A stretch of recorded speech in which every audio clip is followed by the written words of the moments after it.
আজকের রেসিপি শীতের স্পেশাল দারুণ স্বাদের কড়াইশুঁটির কচুরি। নমস্কার, আমি রুমি। আপনাদের সবাইকে আবারও একটা দারুণ স্বাদের রেসিপিতে স্বাগত।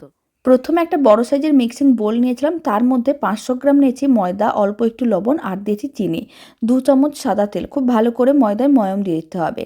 তারপর অল্প অল্প জল দিয়ে একটা ডো বানিয়ে নিতে হবে। ডোটা রেডি হয়ে গেছে, এক সাইডে রেখে দিলাম। এখন সেদ্ধ করে নেওয়া কড়াইশুঁটি আর দিয়ে দিলাম 2টো কাঁচা লঙ্কা। খুব ভালো করে পেস্ট করে নিয়েছি। এবার আমি কড়াইয়ের মধ্যে অল্প একটু তেল দিয়ে দিলাম, তার মধ্যে হিং, জিরে গুঁড়ো, ধনে গুঁড়ো, লবণ আর দিয়ে দিলাম যে পেস্টটা রেডি করে রেখেছিলাম, সব দিয়ে খুব ভালো করে মিশিয়ে নিতে হবে। পুরটা রেডি হয়ে গেছে। ডোটাকে আরেকবার খুব ভালো করে মেখে লেচি কেটে নিতে হবে। আর মাঝখানটা এইভাবে প্রেস করে চ্যাপটা করে পুরটা দিয়ে দিতে হবে। আবার খুব ভালো করে আটকে নিতে হবে। তারপর কচুরিগুলোকে এইভাবে আলতো হাতে বেলে নিতে হবে। আর গরম তেলের মধ্যে দিয়ে এইভাবে একটু প্রেস করে চ্যাপটা করে কচুরিগুলোকে উল্টে পাল্টে হালকা লাল করে ভেজে নিলে রেডি।